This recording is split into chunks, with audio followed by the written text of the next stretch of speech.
Olá, boa noite. A embaixadores no Vaticano, o Papa Francisco cita desafios da comunidade internacional e afirma que a guerra é um massacre inútil.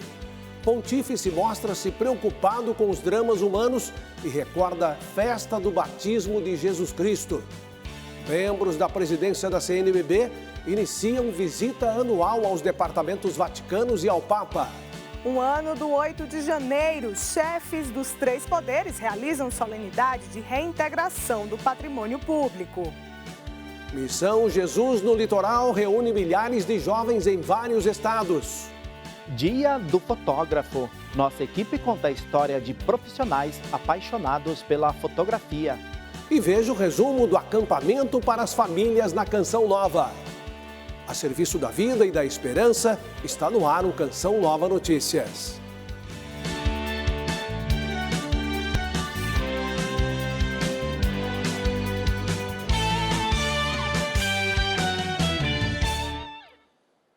O Papa Francisco recebeu hoje embaixadores de 184 países acreditados junto à Santa Sé. O discurso do pontífice ao corpo diplomático é um dos mais tradicionais e importantes de cada ano. Entre os temas citados, a paz foi o assunto central. O Santo Padre falou sobre os principais desafios da comunidade internacional: tecnologia e inteligência artificial, migração, barrigas de aluguel, mudanças climáticas, educação, liberdade religiosa, democracia e desigualdade. E a palavra pace. O fio condutor do discurso de Francisco foi a paz. O Papa abordou o momento histórico da humanidade em que a paz está ameaçada, fragilizada e, em alguns casos, perdida. Lembrou que a Santa Sé, no seio da comunidade internacional, deve ser voz profética e apelo à consciência. Essere voce profética e richiamo della coscienza. Para o pontífice, o impulso para uma renovação profunda da humanidade parece ter se esgotado e a Terceira Guerra Mundial, aos pedaços, está se tornando um verdadeiro conflito global. Francisco concluiu o discurso com o jubileu, que terá início no Natal de 2024, e destacou: Isso pode ser para todos, cristiani e não cristiani. Perante tantos sofrimentos e face à obscuridade deste mundo, o jubileu é o anúncio de que Deus nunca abandona o seu povo e mantém sempre abertas as portas do seu reino. Francisco se despediu dos embaixadores, desejando um feliz ano novo para eles e aos povos que representam. Grazie e buon anno a tutti. Os membros da presidência da Conferência Nacional dos Bispos do Brasil iniciaram hoje a visita anual aos departamentos vaticanos e ao Papa Francisco. Hoje pela manhã, a presidência da CNBB visitou os dicastérios para a cultura e a educação e para o culto divino e a disciplina dos sacramentos. Nós estamos cumprindo esse compromisso de visitar os diversos dicastérios que compõem a Cúria Romana e também ao Santo Padre. É uma tradição da Conferência Nacional dos Bispos do Brasil, pelas suas dimensões também. E depois das eleições na última Assembleia Geral, essa é a primeira visita que nós estamos fazendo. Na quinta-feira, Dom Jaime Spengler, Dom João Justino, Dom Paulo Jackson e Dom Ricardo Hoppers estarão com o Papa Francisco. E, claro, o encontro com o Santo Padre é sempre a expressão maior, eu diria, desta comunhão e, ao mesmo tempo, do desejo, do empenho de promover a evangelização entre nós no Brasil, de acordo com aquilo que são as orientações hoje que o Santo Padre oferece para a nossa Igreja. Até sexta-feira, os religiosos passarão por mais 4 dicastérios da Cúria Romana, além da Secretaria de Estado. Um encontro com o embaixador do Brasil junto à Santa Sé também fará parte do roteiro em Roma. As expectativas é fazer uma espécie, eu diria, de apresentação daquilo que a conferência vem desenvolvendo e também colher, talvez, sugestões, indicações que cada um dos dicastérios possa ter para nós como conferência no Brasil. Comunhão e partilha definem a programação da visita ao Vaticano. É certamente expressão da necessidade e daquilo que nos une também, a comunhão, de alimento e promoção da comunhão entre nós como igreja no Brasil e, logicamente, com a sede de Pedro. Amar o próximo é um ensinamento basilar de Jesus extraído das Sagradas Escrituras.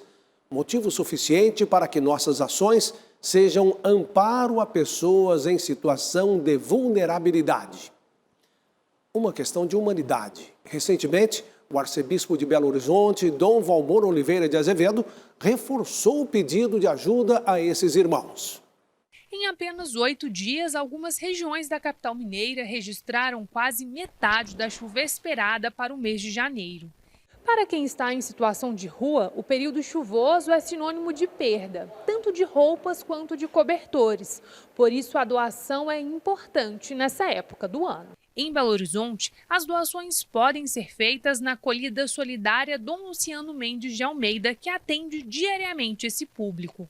Estamos precisando principalmente de roupas e acessórios masculinos e cobertores. Nosso público maior aqui são homens, então precisamos desses itens voltados para esse público. Eu gostaria de pedir para quem for colaborar com a nossa campanha que tivesse um carinho em preparar essas doações, que elas cheguem higienizadas e para uso imediato, né? Não pode estar rasgado, não pode estar sujo. Chegou aqui, a gente doa. O gesto solidário foi pedido recentemente por Dom Valmor Oliveira de Azevedo em uma rede social.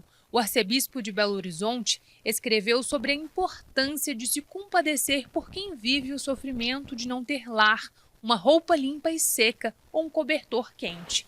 Muitas vezes, para quem doa, as peças não têm utilidade, mas para pessoas como o seu Amadeu, representam vida nova.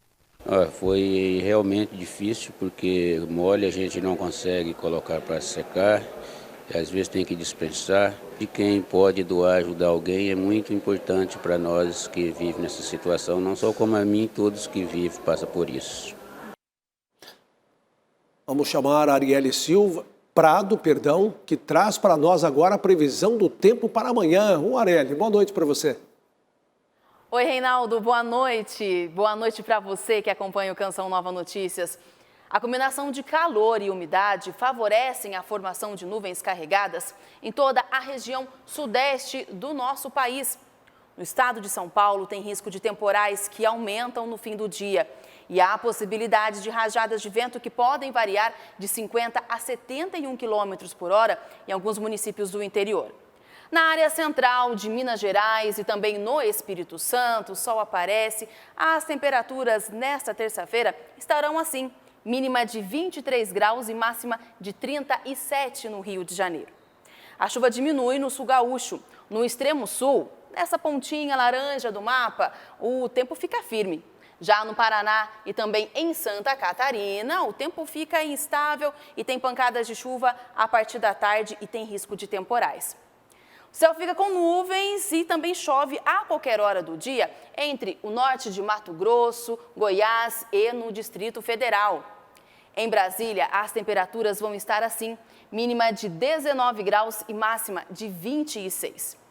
Do extremo leste da Bahia, em Salvador, ao sul do Ceará, o tempo vai ficar firme. No restante da região, chuvas passageiras.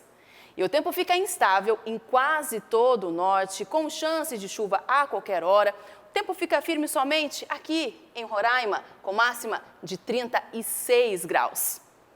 Reinaldo, uma ótima semana para você. Nos encontramos amanhã com mais informações da previsão do tempo.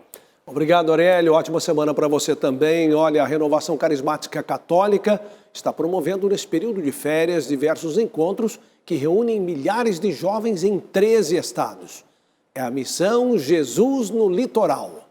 Bendito o fruto do vosso ventre, Jesus. Jovens que têm sede de anunciar o amor de Deus. A missão Jesus no Litoral é a vivência do Evangelho em praias de diferentes cidades do país. Nós vamos até as pessoas, acolhemos do jeito que ela está, rezamos por elas, convidamos ela para participar das atividades do próprio projeto que são abertas para isso, como show, missas, grupos de oração que acontecem nas praias ou até mesmo nas igrejas. O projeto começou em 2003 no Paraná e se espalhou por 13 estados brasileiros. Nesses locais, a atividade acontece no período de dezembro e janeiro. Para Ana, a missão é mais que um sim a Deus. O meu desejo de vir para a missão Jesus Litoral surgiu de um anseio de dar mais para Jesus, né? Eu já tinha uma caminhada, eu servia no grupo de oração, já servia a minha paróquia, mas o meu coração ainda queimava por dar mais da minha vida para Ele, abdicar de mais coisas por Ele. Foi então quando eu decidi dar o meu sim, vir à missão Jesus Litoral. Do Paraná, o tema da 20ª edição do evento foi baseado na encíclica do Papa Francisco. A abordagem ela é realizada a partir das orientações trazidas pelo Papa Francisco na sua exortação apostólica Evangelii Gaudium, sobre a alegria do Evangelho, onde a partir da realidade em que a pessoa está vivenciando, a sua realidade de vida, nós anunciamos o amor de Deus e nós rezamos com ela. Cada missionário tem um testemunho diferente sobre o projeto que gera esperança nos corações das pessoas. Quando a gente estava nos arrastões e a gente falava Jesus te ama para as pessoas, o sorriso das pessoas era impagável. Jesus te ama!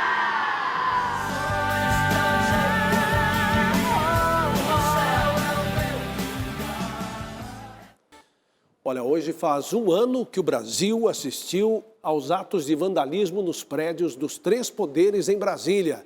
Assunto para Liana Nunes, da capital federal, que traz os detalhes. Boa noite, Liana. É isso sim, Reinaldo. Boa noite a você e a todos que nos acompanham. Olha, passado um ano, 66 pessoas das mais de 2.000 detidas por envolvimento nos ataques ainda continuam presas. Hoje à tarde, uma solenidade no Senado Federal recordou a reintegração do patrimônio público. Os líderes do Senado, Câmara e dos tribunais superiores participaram do evento, intitulado Democracia Inabalável. Desafia o nosso peito à própria morte. Em discurso, o presidente Lula disse que o evento é uma forma de reafirmar a importância e a força da democracia brasileira e restituir o patrimônio público de maneira simbólica. No Salão Nobre do Senado, as autoridades participaram da reintegração simbólica ao patrimônio público de uma tapeçaria de Burle Marx e de uma réplica da Constituição Federal de 1988. Após o trabalho de restauração, a tapeçaria voltou ao patrimônio do Senado. Já a réplica da Constituição foi recuperada sem qualquer dano, após ter sido furtada na sede do Supremo. Os órgãos que investigam o caso ainda tentam entender os atos praticados no dia 8 de janeiro de 2023. Para as autoridades, algumas questões estão sem respostas, como o responsável por iniciar as ações de vandalismo. Na época, o governador do Distrito Federal, Ibanez Rocha, foi afastado do cargo por 90 dias. Mais de 2.000 pessoas foram presas, entre manifestantes e autoridades ligadas à segurança pública, como o ex-secretário do Distrito Federal, Anderson Torres. 66 pessoas ainda continuam presas. Segundo o gabinete do ministro Alexandre de Moraes, 8 são detentos já condenados pela Suprema Corte, 33 são réus e aguardam julgamento, 25 são investigados por financiar ou incitar os crimes contra o poder público. Uma prisão coletiva, né, assim, a voz de prisão sem diferenciação, né, de quem cometeu o crime, de quem entrou para se abrigar, de quem estava lá e tentando impedir, de quem estava limpando e quem estava orando. Então, assim, não teve essa divisão. Na hora da prisão, todos foram presos, né, levados à delegacia. Desde quando os casos começaram, não é privilégio, são que as leis do país sejam utilizadas e positivadas para essas pessoas. Então, a gente se sente, não só a defesa como os familiares, de mãos atadas, porque tudo que é possível a gente tem feito. Ao longo de 2023, várias pessoas foram libertadas, entre mulheres e idosos. A Associação dos Familiares e Vítimas do dia 8 de janeiro foi criada para dar suporte aos detentos. A gente começou a ter mais espaços para mostrar tudo isso. A gente atua mais para denunciar essas violações. Quando a gente fazia o acolhimento, a gente percebia que as famílias estavam assim destruídas. Então, muitas pessoas queriam ajudar. Os atos aconteceram uma semana após o presidente Lula tomar posse. Uma multidão invadiu o Congresso Nacional, Supremo Tribunal Federal e o Palácio do Planalto. As imagens de destruição percorreram o mundo. Essa multiplicidade de informações que a gente teve, ela mostra, primeiro, que parece que a gente está um pouco longe da verdade. A gente vê que a batalha de informações é, no fundo, também uma batalha para ver quem que vai sair com maior vantagem depois desse evento. Um ano depois, as diferentes informações sobre o dia 8 de janeiro ainda influenciam a opinião das pessoas. Esse é o meu palpite. A gente tem aí um uso político de um fato que poderia ter sido evitado. E autorizada pelo Supremo Tribunal Federal, a Polícia Federal realizou mais uma fase da Operação Lesa Pátria, tendo como alvo pessoas acusadas de financiar os atos de 8 de janeiro. Foram cumpridos mandados de prisão e busca e apreensão em vários estados e no Distrito Federal. Foram 46 mandados de busca e apreensão e 1 de prisão. A operação foi autorizada pelo ministro do Supremo Tribunal Federal, Alexandre de Moraes, no dia que marca 1 ano das invasões aos prédios públicos dos 3 poderes. Os alvos da operação foram pessoas suspeitas de participar do financiamento dos atos de 8 de janeiro. A Justiça também determinou o bloqueio de bens dos investigados. De acordo com uma nota divulgada pela Polícia Federal, os prejuízos causados aos cofres públicos podem ter chegado a cerca de 40 milhões de reais. A Operação Lesa Pátria é permanente. Os investigados podem responder pelos crimes de abolição violenta do Estado Democrático de Direito, dano qualificado, associação criminosa e golpe de Estado. Francisco Coelho para o Canção Nova Notícias. Agora vamos falar de economia. O mercado financeiro elevou a projeção do PIB 2024. Para os analistas, o crescimento deve chegar a 1,59% em relação ao do ano passado. Confira na reportagem. Sobre o Produto Interno Bruto, especialistas em economia prevêem crescimento de quase 3% no último ano, com expectativa de 0,07 ponto a 1,59% para este ano. A pesquisa divulgada hoje pelo Banco Central mostra que a taxa básica de juros deve terminar 2024 em 9%, sem alterações em relação ao levantamento anterior. Sempre se considera a questão, alguns dados, tipo assim, o IPCBR do Banco Central, dados sobre consumo do setor governo, consumo do setor privado, investimentos públicos, investimentos privados, qual é a estimativa com relação à inflação, qual é a estimativa da taxa de juros, qual é a estimativa com relação à balança comercial. Depois de cortar a Selic 4 vezes em 0,5 ponto percentual, o que levou ao patamar atual de 11,75%, o Comitê de Política Monetária do Banco Central volta a se reunir no final de janeiro para decidir a política monetária. Variáveis decisivas, como a inflação abaixo do teto da meta em 2023, também demonstrada na pesquisa Focus, divulgada nesta segunda-feira pelo Banco Central, aponta o IPCA com alta de quase 5%, o que contribui para a faixa estipulada como objetivo para o ano passado.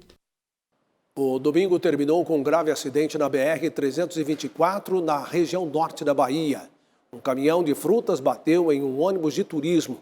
25 pessoas morreram e 5 ficaram feridas. A colisão foi no quilômetro 381 da rodovia, próximo da cidade de Gavião.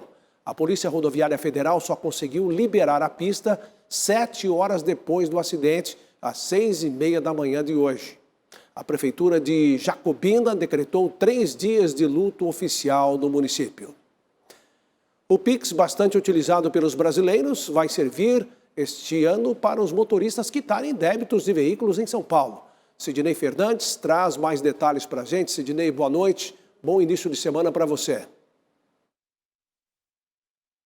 Boa noite, Reinaldo. Bom começo de semana para você e também para todo mundo que agora nos acompanha. O pagamento de multas, taxa de licenciamento e transferência de veículos agora pode ser feito pelo Pix, sem muita burocracia. A novidade foi anunciada pelo governo paulista neste ano.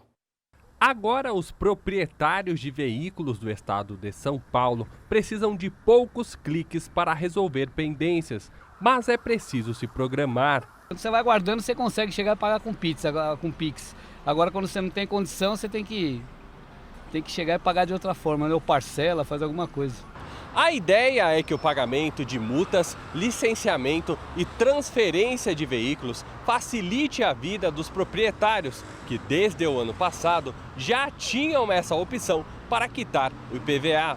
E a pessoa não precisa mais ter uma conta num grande banco e nem precisa também se locomover, por exemplo, para uma lotérica ou para uma agência bancária.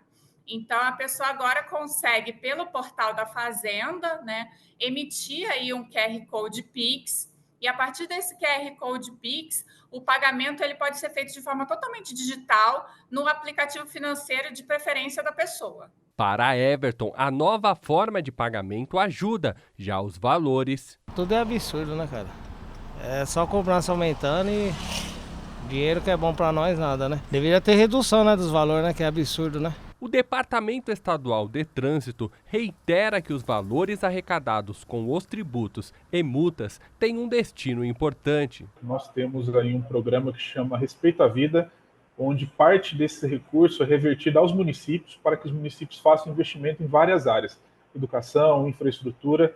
Então, o dinheiro do cidadão paulista certamente vai retornar para que ele realmente utilize, né, no dia a dia aí, os benefícios da aplicação desses valores aí que são destinados através de convênios para as prefeituras. A emissão do código Pix, assim como a consulta dos débitos do veículo, devem ser feitas pelo site fazenda.sp.gov.br.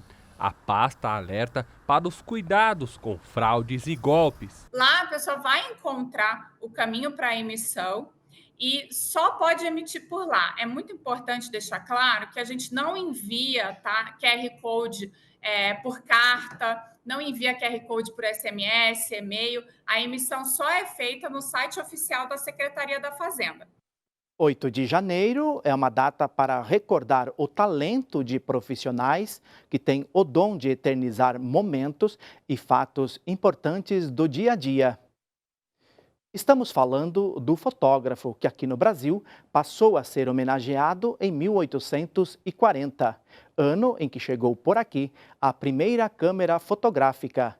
Confira algumas histórias desses profissionais na reportagem de Aline Mércio e Rodrigo Tedesco. O ajuste na lente marca a experiência de Lucinei. Com o apelido de Sorriso, o profissional registra os eventos da Arquidiocese de São Paulo há 25 anos. Visita do Bento XVI, visita do Papa Francisco na JMJ, né? Então, vários padres, vários bispos auxiliares, né, aqui na Arquidiocese. Quando eu estou na pauta, além de eu estar fazendo a imagem para aquela determinada pauta, ao mesmo tempo também eu estou construindo a história, a memória da Arquidiocese, né? E por trás de cada clique existem muitos estudos e técnicas. A fotografia chegou ao Brasil há mais de 180 anos e conquistou vários profissionais que diariamente aplicam um olhar sensível sobre cada cena. O que se constrói esse olhar é a gente entender o nosso repertório. O filme que a gente assistiu, um documentário, o livro, a música, o museu, tudo aquilo que a gente, bebe de referência, traz para o nosso repertório cultural, visual também, faz parte dessa construção desse olhar sensível. Célio começou na fotografia como voluntário, retratando o trabalho dos vicentinos. Na pandemia, contraiu o Covid-19 e ficou 2 meses na UTI. A doença deixou sequelas na visão, mas o fotógrafo não quis parar de fazer o que amava.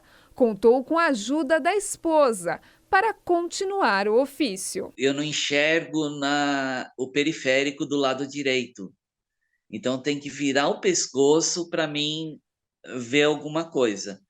E na câmera, eu enxergo a câmera, mas enxergo um pouco desfocado. E eu tinha a visão assim do conhecimento, eu tinha o conhecimento do trabalho, eu sabia como trabalhar. Eu só ia fazendo, incentivando ele, vai que você consegue, porque o não do mundo ele já tinha, mas o sim de Deus já era certo. Lucinei lembra que sua foto favorita mostra os 3 últimos arcebispos de São Paulo. Dom Paulo, Dom Cláudio e Dom Odilo na mesma foto. Recentemente, outro retrato ficou na memória. Eu tenho uma nova fotografia para mim muito importante, que eu pude fotografar o nascimento do meu neto há 2 semanas atrás.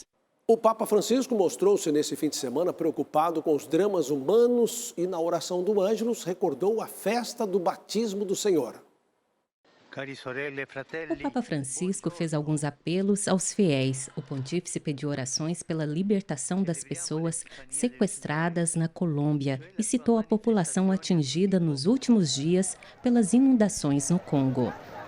As fortes chuvas causaram pelo menos 300 mortes e o desabamento de quase 44 mil casas, segundo dados oficiais. O Papa também pediu orações pela paz na Ucrânia, em Israel, na Palestina e no mundo todo.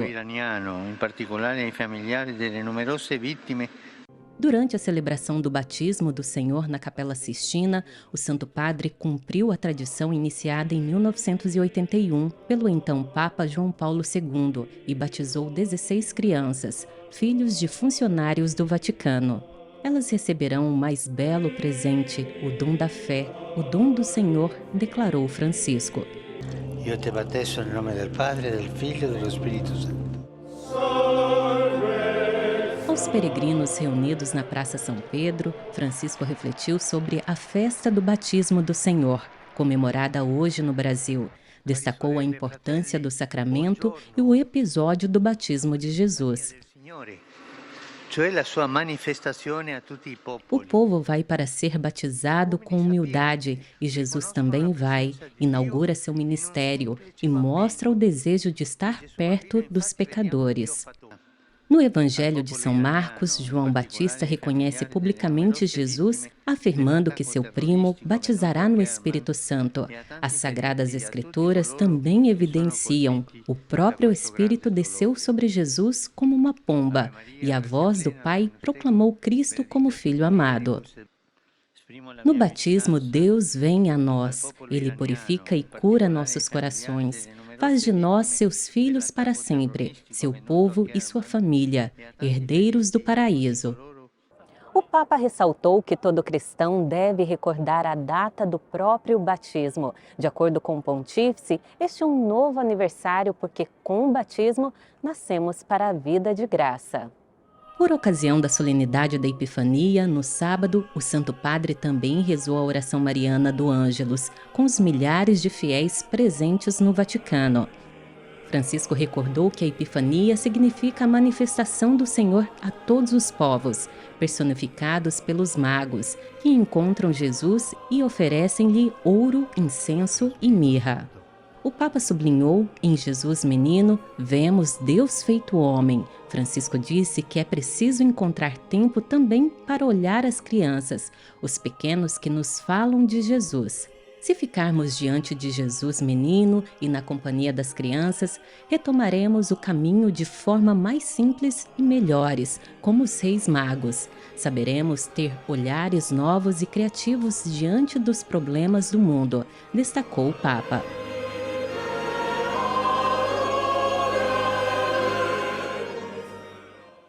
Contribuir para melhorar a vida das pessoas por meio de ações promovidas pela Canção Nova é um gesto que leva à multiplicação do bem. Graças a você, sócio e benfeitor, nós estamos com 20% de nossa meta na campanha do projeto Dai-me Almas de janeiro. Conheça mais, vá lá, acesse clube.cançãonova.com ou faça sua doação pelo Pix com a chave pix.doação@cançãonova.com. E obrigado por seu comprometimento e fidelidade.